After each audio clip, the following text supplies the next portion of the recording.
Bonsoir. Alors, vous avez vos maillots prêts pour la fin du café littéraire. Tout le monde va se baigner. D'ailleurs, David Joy a déjà son maillot de bain sur lui. Il me l'a fait voir tout à l'heure. Donc, bon, Oui, tous ceux qui voudront l'accompagner. Il se passe des choses dans le backstage, là? Se baigner avec David Joy, excusez-moi, mais c'est quand même pas mal. Hein. Alors, sur le plateau, avec nous, je vais commencer par Dominique Chevalier. Bonjour Dominique, enfin, tu arrives sur ce plateau du Café littéraire. Je t'attends depuis le début. Ça me fait plaisir, merci. Toujours un plaisir de te retrouver. À côté de toi, Sarah-Louise Butler, qui va nous parler de son livre « Toutes les créatures » paru aux éditions Phébus.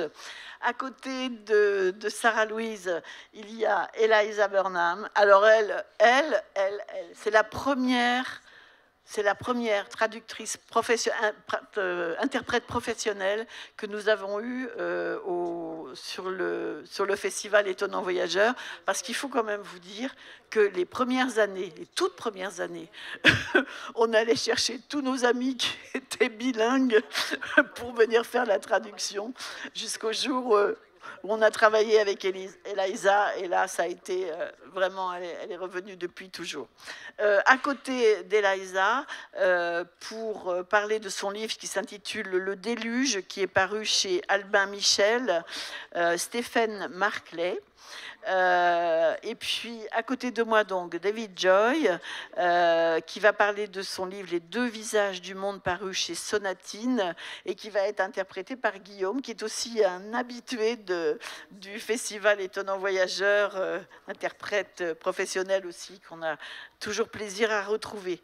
Voilà, et puis à côté le barbu là, qui essaye de faire concurrence à David. J'ai gagné, je crois. C'est lui qui me l'a dit. Hein. En longueur. Oh. Ouais. Il m'a dit que j'avais doublement gagné. D'accord. Bon, eh bien, on va commencer. On commence tout de suite. On va commencer peut-être par le livre de Sarah-Louise Butler, qui est diplômée en géographie, qui a toujours été très impliquée dans la protection de la nature.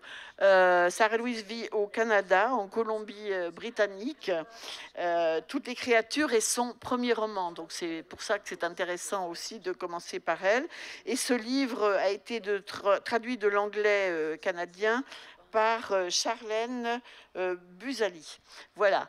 Et donc, toutes les créatures. Alors voilà, vous avez vu, attendez, je vous fais voir la couverture quand même. Vous allez voir qu'il y a déjà une créature extrêmement étrange sur la couverture du livre, et que le livre commence par quelque chose d'assez étonnant.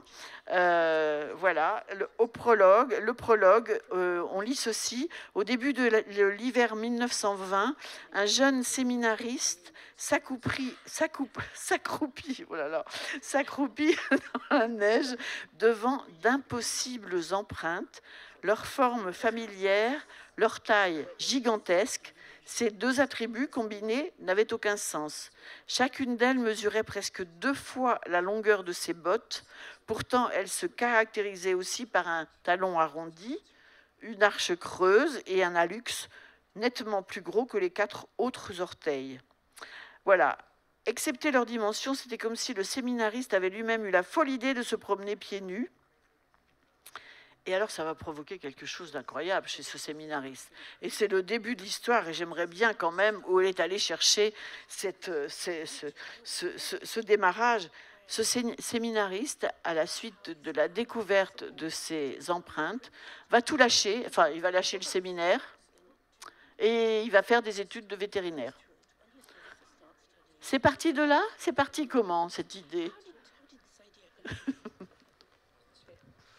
I think, like many first novels, this one, in a way, I began writing when I was a small child. Je crois que comme beaucoup des premiers romans, ce livre, j'ai commencé à l'écrire quand j'étais une petite fille. I grew up in a really rural part of Canada, and we were, like many children of that era, we just ran wild. And for myself, I loved to look at the animals and climb the trees. Et j'ai grandi dans une partie très rurale du Canada. Et comme tous les autres enfants de ce coin-là, on se promenait comme des sauvages partout dans la nature. J'aimais grimper aux arbres, j'aimais observer la nature et les animaux. And I also grew up in a very Catholic family. And so that was a huge part of our lives. We were in church more than once a week. I actually was an altar server where I would be one of the children that goes up with the priest and assists him with the mass. So these were two really strong influences in my childhood. And by the time I was finished my childhood, I retained only one of these influences. Et par ailleurs, je vivais dans une famille très catholique. Nous allions à la messe plus d'une fois par semaine. Et j'étais enfant de chœur, donc j'assistais les prêtres autour de l'autel. Et quand je suis devenue adulte, eh bien, donc c'était deux influences extrêmement fortes, la ruralité et le catholicisme. Et il y a une seule de ces influences que j'ai conservée quand j'étais adulte. Mais est-ce qu'on peut dire que c'est un livre sur la foi et la croyance, qui sont deux choses différentes? Peut-être.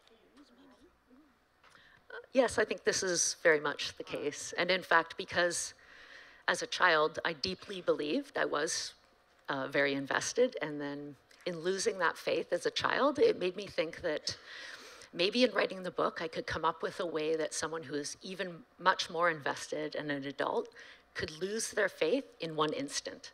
And then, of course, that asks the question, what would that take?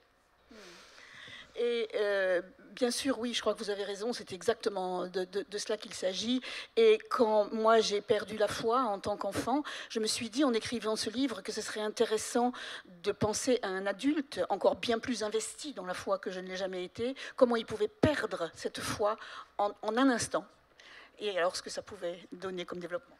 Alors, comment est venue cette idée de cette créature qui va, que l'on va suivre tout au long de ce livre? That's a tricky question. Ça, c'est une question difficile.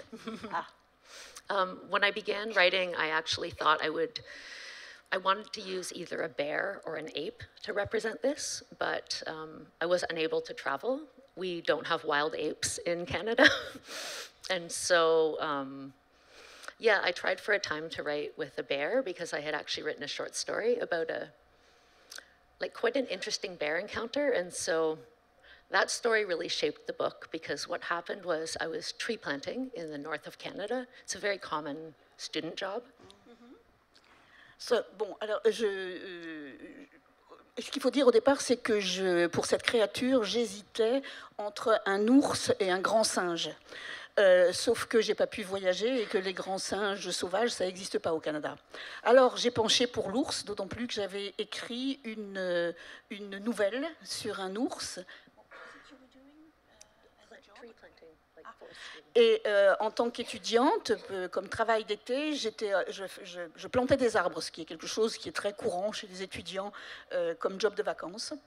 And there was one time where we were helicoptered to an area where there had been no people for maybe more than 5 years. And while we were there, I see bears quite often, but this was the most interesting encounter.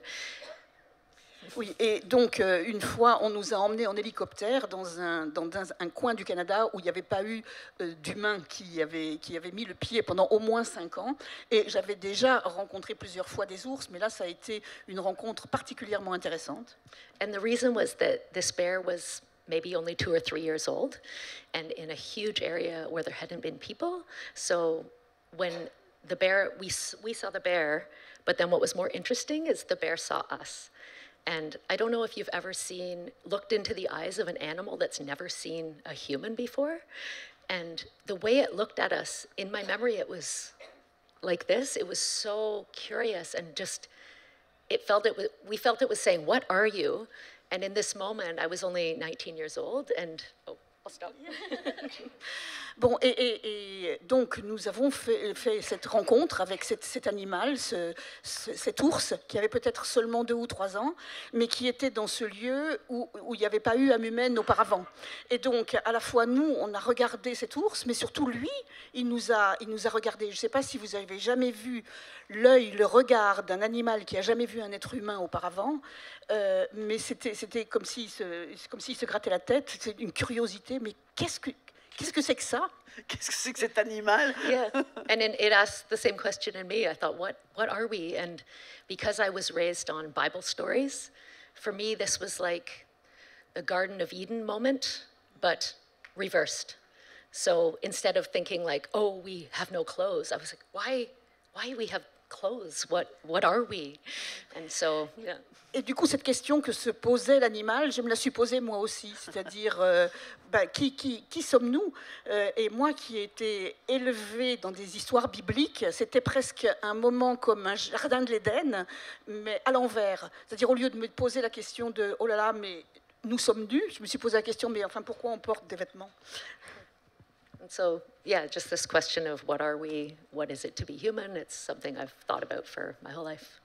Et donc, évidemment, cette question, qui sommes-nous? Qu'est-ce que c'est qu'être un être humain? C'est vraiment la question que je me suis posée toute ma vie. Alors l'histoire, donc, on a parlé de ce séminariste qui va tout abandonner pour devenir vétérinaire, qui va s'installer vraiment dans ce coin perdu, construire sa cabane, fonder famille, et qui va avoir une relation, une très belle relation avec sa petite fille, Sandy. Voilà, et puis ensuite on découvre Sandy, 80 ans plus tard, sa petite fille qui est devenue femme, qui va elle aussi s'installer dans cet endroit et être à la recherche de cette créature, enfin. On a l'impression, je ne sais pas comment le définir, c'est la recherche d'une chimère.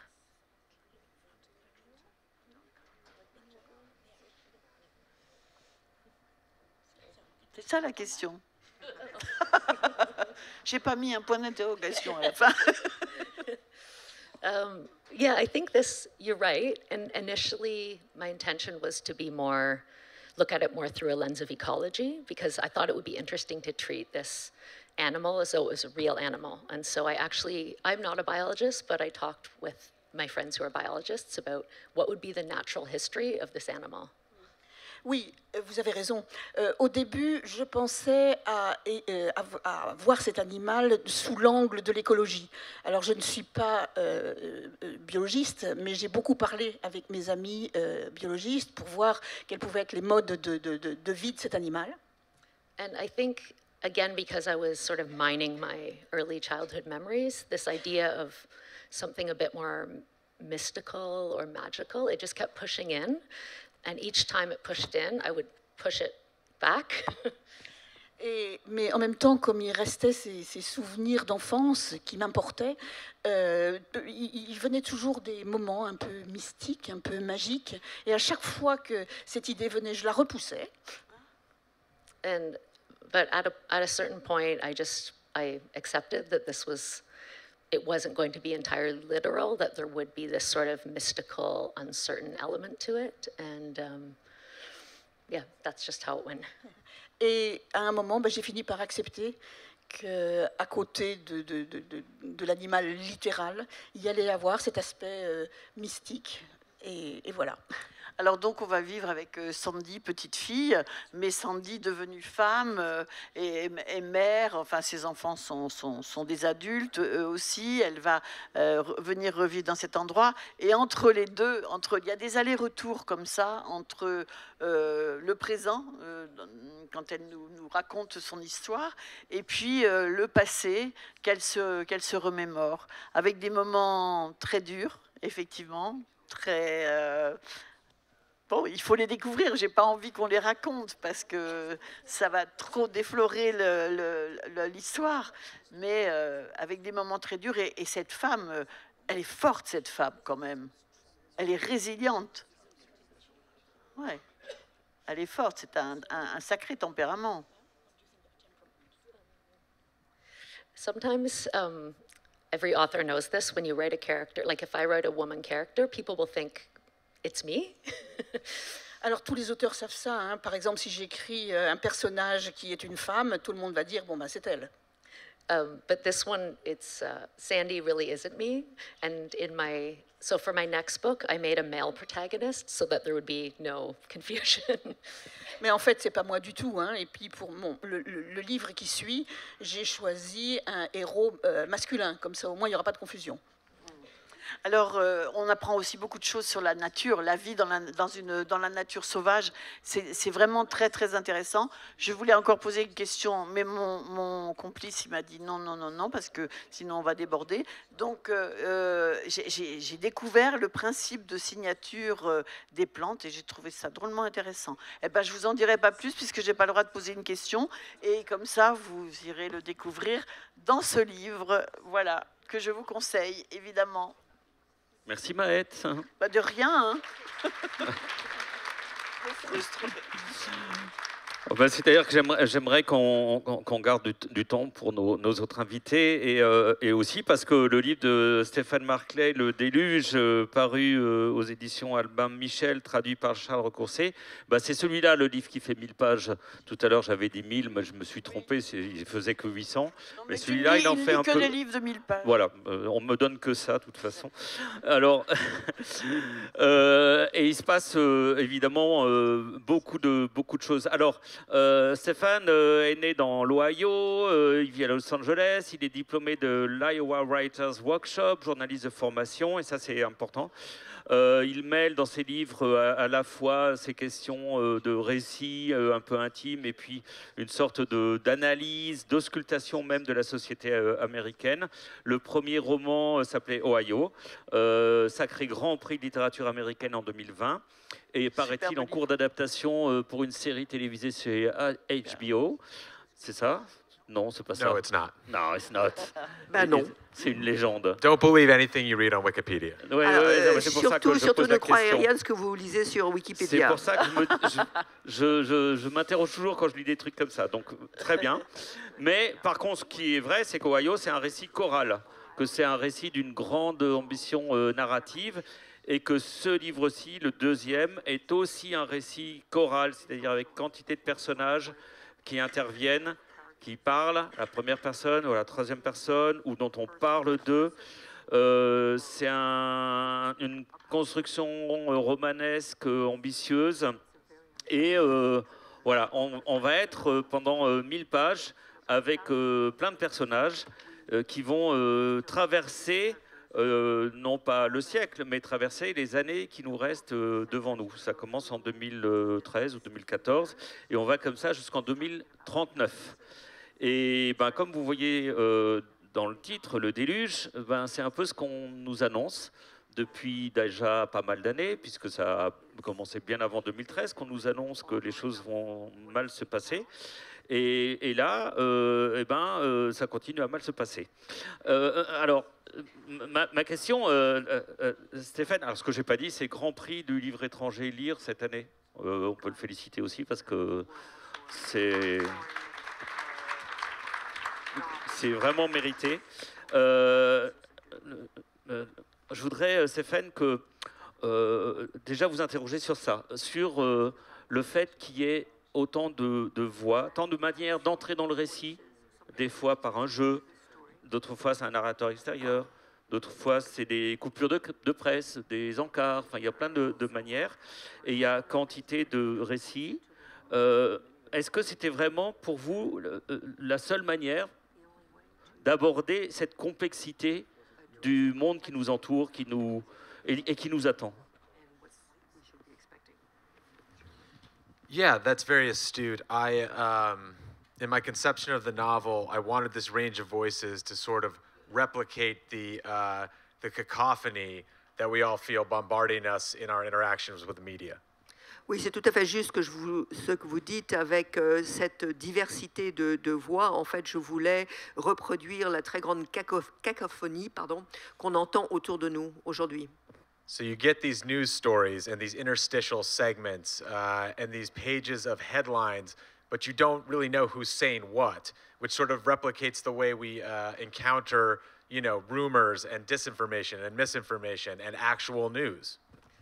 Oui, en effet, vous avez ces petits encarts, ces têtes d'affiche que vous avez littéralement insérées dans le texte, qui sont le reflet exactement de la façon dont on a rendez-vous avec l'actu aujourd'hui et de la façon dont on est inondé par l'information en venant de toute provenance.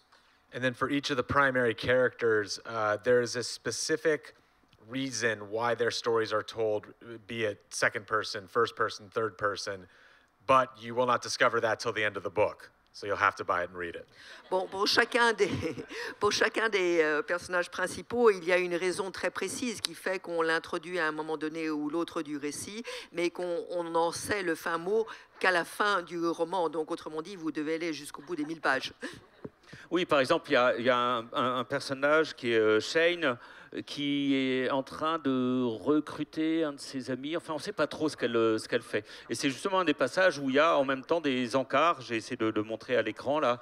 Donc, il faut lire à la fois leur conversation. En même temps, il y a des parasites comme ça, comme si vous étiez en train d'être inondé de notifications, ou que vous lisez votre propre téléphone, ou que vous entendez des trucs à la radio. Shane, je sais pas, on dirait qu'elle appartient à une organisation mystérieuse qui recrute quelqu'un. Et puis, voilà, c'est au début du roman. Et puis, on la retrouve pas avant la page 400. Donc, vous l'avez oubliée. Et puis, elle revient. Et vous dites, ah bah oui, mais pour elle, l'histoire a continué. Et c'est comme ça tout le temps. Donc, il y a sans arrêt un aller-retour avec tous ces personnages. Et c'est fait, j'ai aussi l'impression qu'il y a un aller-retour entre une certaine, prise de conscience et puis un recul en disant, ah ben non, ok, on sait, il faudrait moins de pétrole, il faudrait moins de plastique, il faudrait moins de trucs, tout le monde est d'accord, ou pas tout le monde, mais beaucoup. Ok, on va prendre des mesures, et hop, recul en arrière, aller-retour. Et finalement, mais non, c'est un peu dangereux parce que... voilà. Donc, c'est fait cette apparition-disparition des personnages, ce jeu d'aller-retour. Est-ce que c'est aussi important pour montrer comment ça se passe, comment les choses finalement n'avancent pas?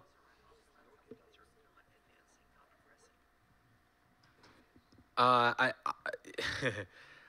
think with what I'm trying to do with the with picking up characters in the way you do is, I'm sorry, I don't really understand the question. I kind of lost it.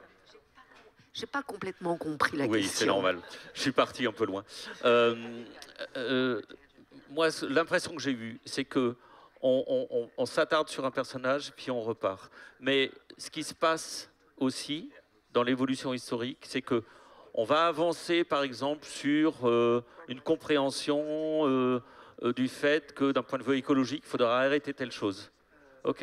Mais après, on revient en arrière parce que finalement, rien ne se passe, où on prend des demi-mesures. Et les demi-mesures, elles sont jamais efficaces. Parce que c'est ça qu'on lit dans le livre. You're seeing these characters over the course of 40 years, right? So you're seeing them across the spans of their lifetime. On voit les personnages sur un laps de temps qui est en fait de 40 ans, c'est-à-dire la durée d'une vie.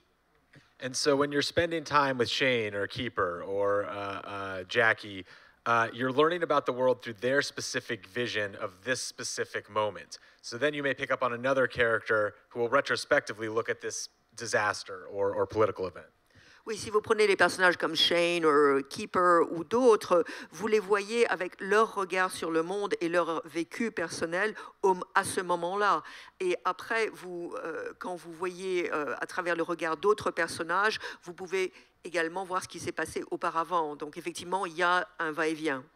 And what this does is create the sensation of time gone by, of lives lived, of the passage of time and this slow sliding over the edge of a cliff. Et c'est ainsi qu'on a vraiment la sensation du passage du temps qui correspond au vécu d'une vie. Et après, au fur et à mesure qu'on avance dans ce processus, on a vraiment le sentiment qu'on est en train de basculer et de passer dans le précipice. And really that technique was more instinctual than anything. And then once I'd sort of gotten the ball rolling on it, I had to go back and fit all of those characters' perceptions with the events I was writing. Et vraiment, j'ai procédé par instinct. Et une fois que j'ai mis en mouvement cette espèce de dynamique, après, il a fallu que je revienne un petit peu en arrière pour faire en sorte que tout ça, ça colle. C'est-à-dire que ce qui se passait dans la vie des gens, ça correspondait aussi aux événements. Alors, effectivement, on a cet aperçu très multiple, très complexe de l'histoire, de l'évolution de l'histoire à travers les personnages. Mais après, on rentre aussi dans l'intimité des personnages. Par exemple, on va voir une femme qui tombe amoureuse d'un acteur dans une librairie, et puis il va y avoir une nuit qu'ils vont passer ensemble, et à partir de là, on se dit, bah, c'est une sorte d'idylle un petit peu amoureuse, mais évidemment, ça cache derrière une autre histoire, comme si à chaque petit événement intime, vous vouliez rattacher au fond quelque chose de plus global.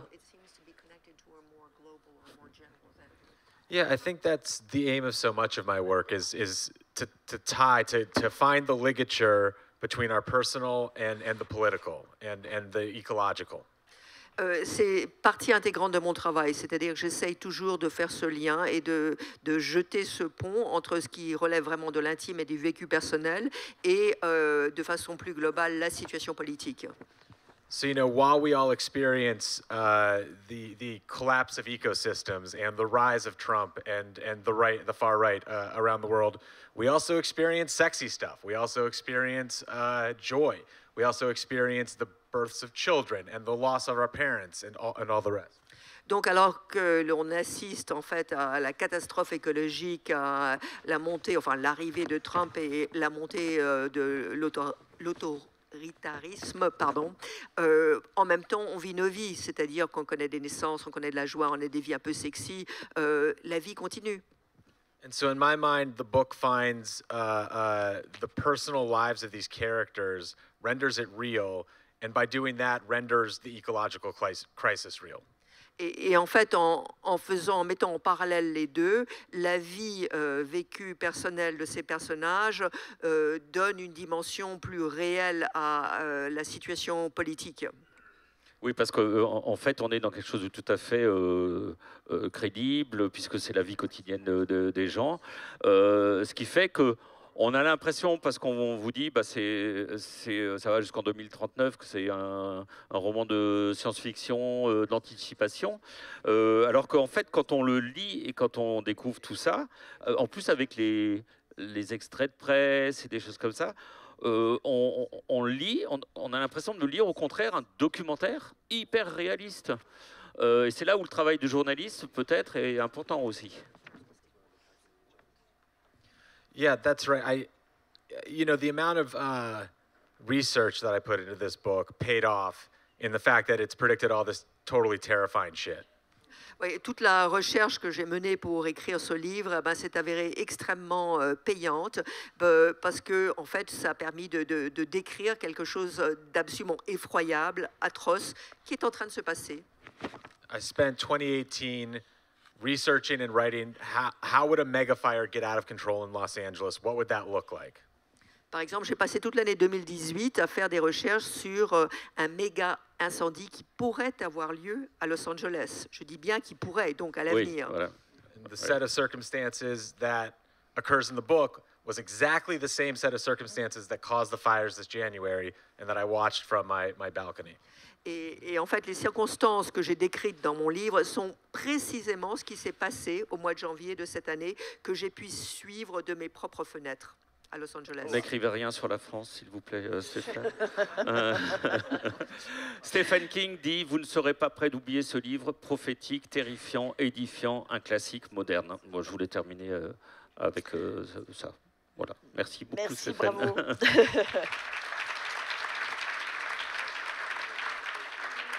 Voilà, nous allons parler maintenant du livre de David Joy, qui est aidé à Charlotte, en Caroline du Nord. Il a eu comme professeur un certain Ron Rash, que l'on connaît bien aussi, qu'il faut absolument lire, qu'on adore.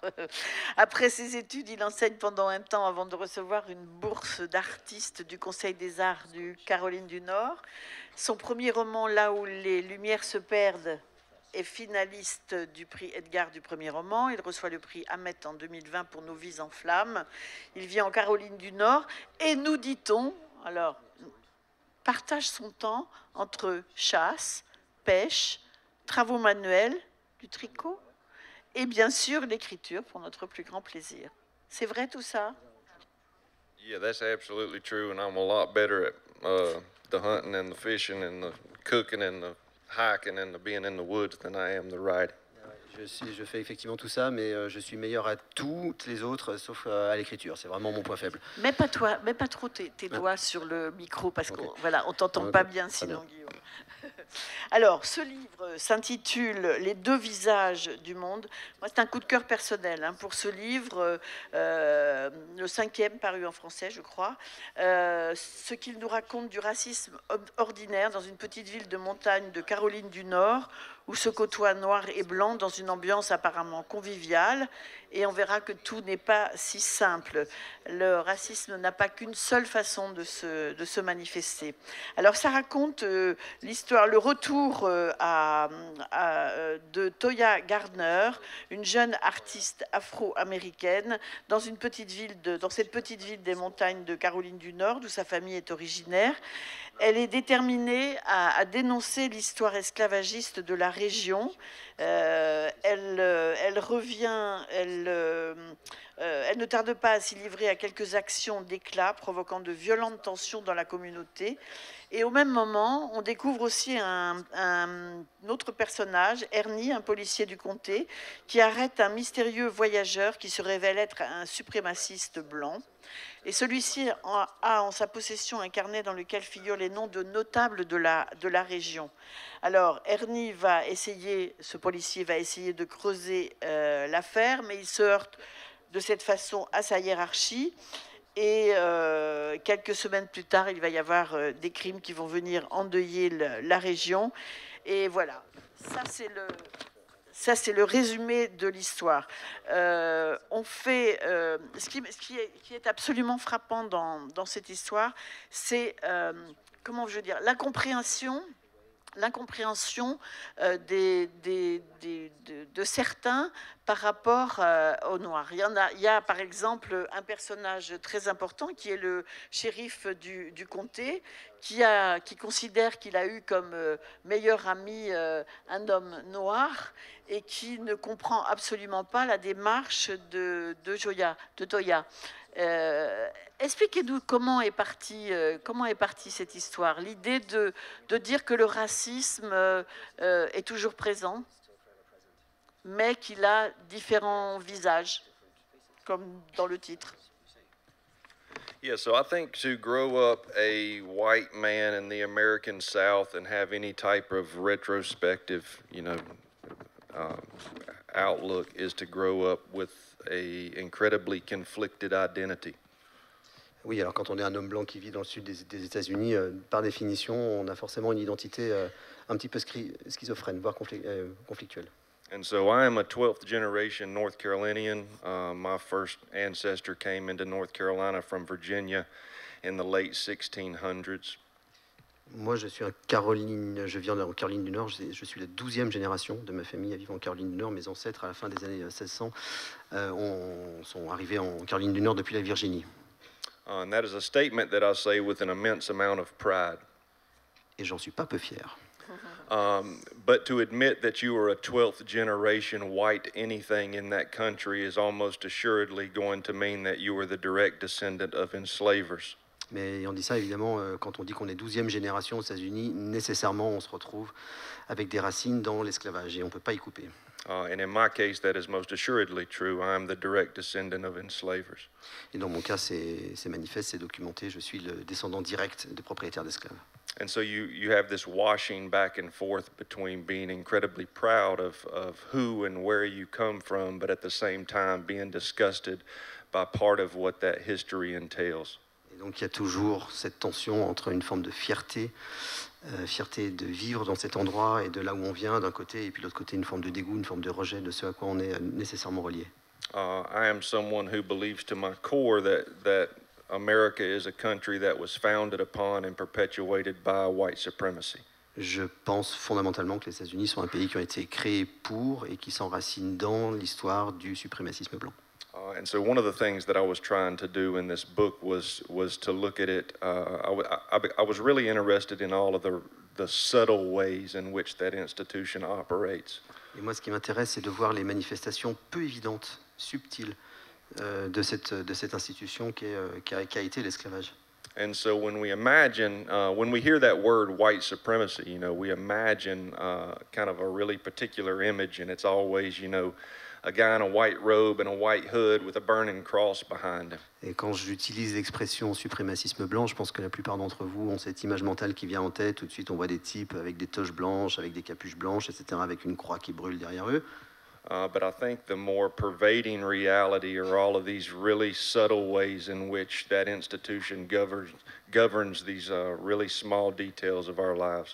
Et je dirais par contre, en fait, que cette institution qui a été l'esclavage a fini par s'insinuer de manière beaucoup plus pernicieuse dans le quotidien avec des formes nettement moins visibles. And so we don't think about things like voter suppression.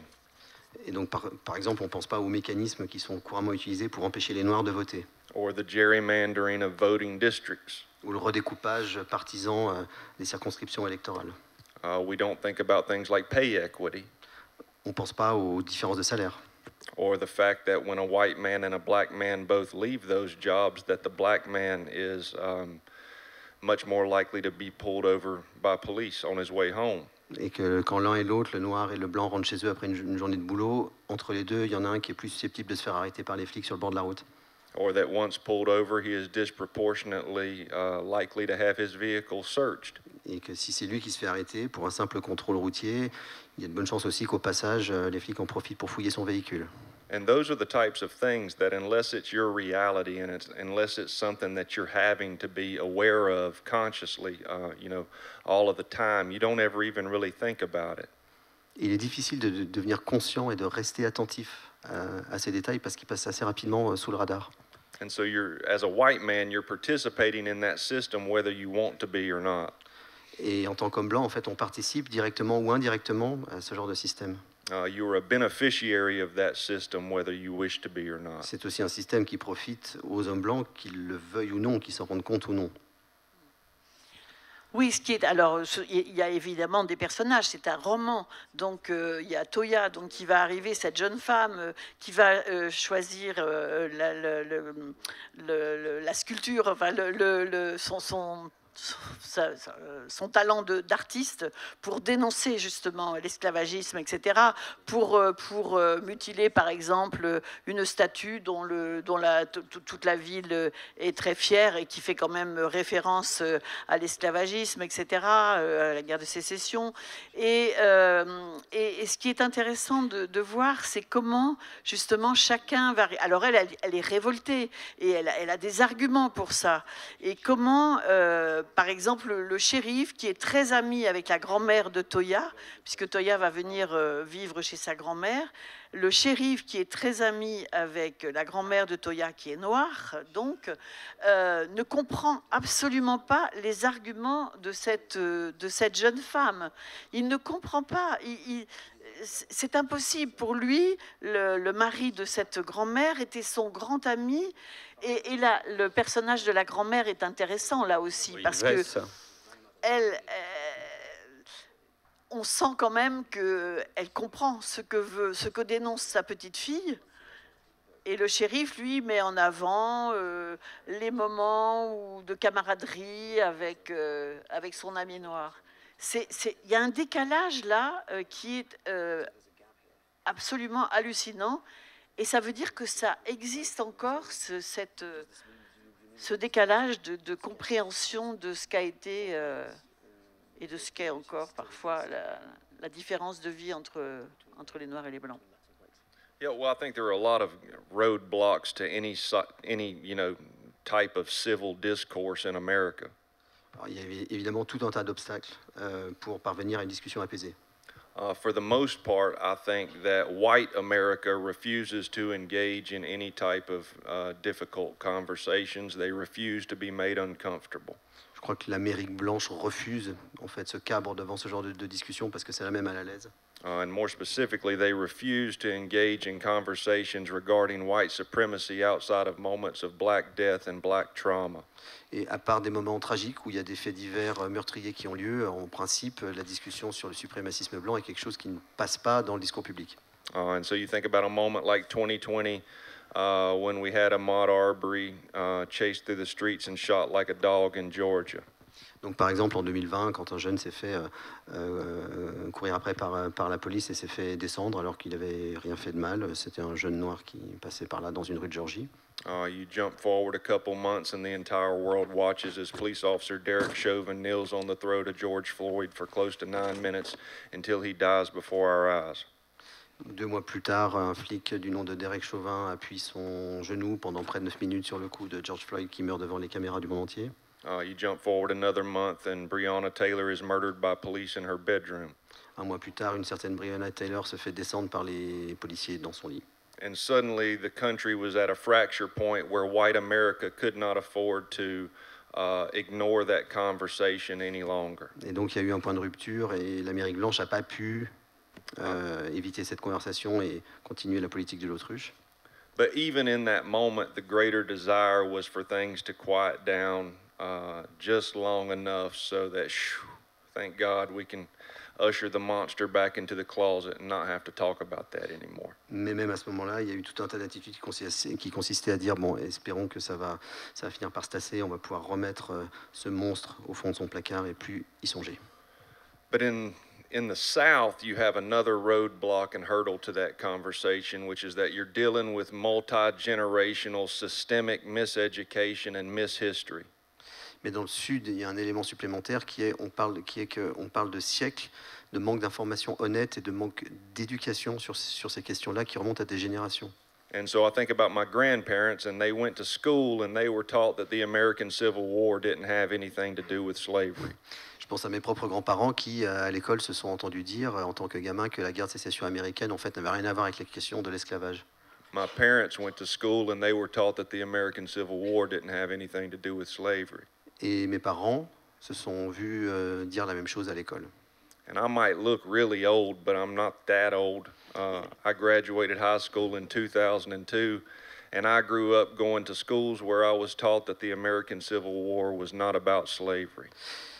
Je sais que je fais un peu vieux, mais je ne suis pas si vieux que ça. J'ai fini le lycée en 2002, au terme d'un cursus scolaire dans lequel on m'a aussi dit que la guerre de sécession américaine n'avait rien à voir avec l'esclavage. And so when you have a lie that has been perpetuated that long and suddenly you sit down to have a conversation and you say, well, no, actually it was about slavery, you might as well be trying to tell these people that 2 + 2 no longer equals 4. Et donc, quand on en arrive à autant de sédimentation de mensonges sur autant de temps, on arrive à des discussions qui sont bloquées. Et quand on dit aux gens, bah si, en fait, quand même, la question de l'esclavage avait quelque chose à voir avec la guerre de sécession, c'est comme si on leur disait que 2 et 2 ne font plus 4. And that is to say that you're calling into question something that seems foundational to their understanding of history and to their understanding of education. Et c'est quelque chose qui, en fait, est à la base de leur compréhension personnelle de l'histoire de ce pays, de mon pays, et de tout un système éducatif. Peut-être pour terminer, justement, une question sur ça, sur cette espèce de mensonge asséné. Quand ça fait référence à ce que tu as dit tout à l'heure, Maët, quand elle découvre la statue à nos héros de la Confédération, elle fait le tour et il y a écrit « À nos valeureux pères, champions de la réconciliation avec justice, de l'union avec virilité, de la paix avec honneur. À nos mères héroïques, spartiates en dévotion, teutones en sacrifice, en patience supérieure à l'un et à l'autre, et en modestie et grâce. » Et elle est complètement effondrée de lire ça. Tant de choses se bousculaient dans la tête de Toya qu'elle eut du mal à comprendre ce qu'elle ressentait. Réconciliation, justice, grâce, ces mots flamboyèrent dans son esprit. Les mots avaient un sens différent selon les gens. Et malheureusement, certains mots parmi les plus importants semblaient avoir perdu toute signification. Et moi, David Joy, j'avais envie de vous interroger là-dessus. En tant qu'écrivain, redonner de la signification, c'est déjà une question qu'on a posée à d'autres auteurs ici. Redonner de la signification aux mots, leur vraie signification, est-ce que c'est pour vous un enjeu? Yeah. I think, when we're talking about revisionist history, that's the entire, that's one of the mechanisms in which they operate, is that they choose their verbs very carefully.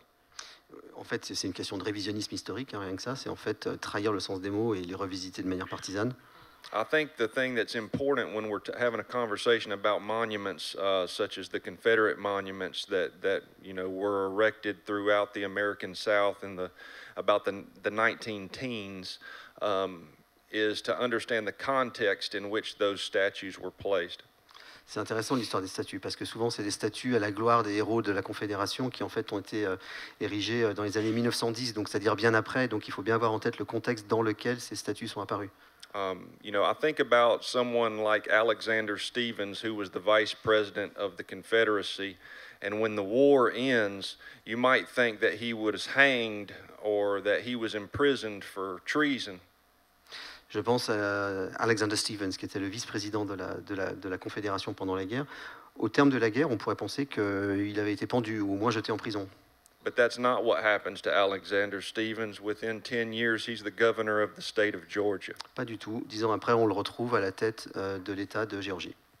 And that is to say that Reconstruction was a short-lived moment in which there was a tiny bit of hope that recently freed Black Americans might be able to rise up some type of social ladder.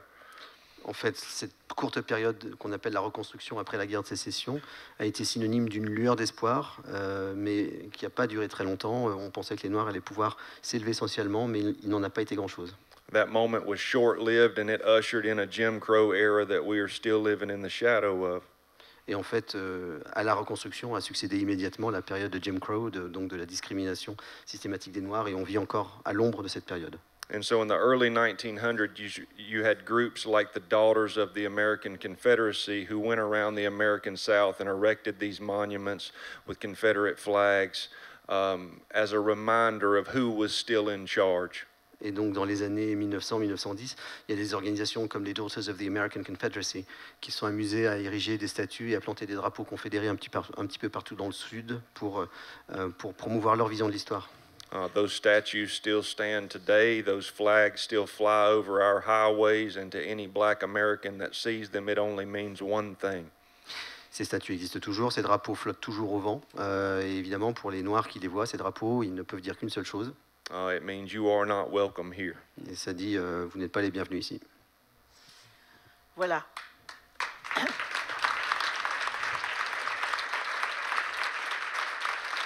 Nous avons très peu parlé du roman, en fait, mais tout est dedans. Tout est dedans à travers des personnages, à travers des rebondissements, à travers l'activisme de à partir de l'activisme de cette jeune artiste, il va y avoir des choses terribles qui vont se passer. Et il y a absolument beaucoup de rebondissements, je tiens à le dire, jusqu'au bout de ce livre. Et tout ce qu'a dénoncé David, est ce que l'on trouve là-bas, donc encore maintenant, on le trouve à travers le livre. Et c'est un livre très attachant parce que les personnages aussi nous en apprennent beaucoup. Le personnage de la grand-mère, par exemple, est formidable.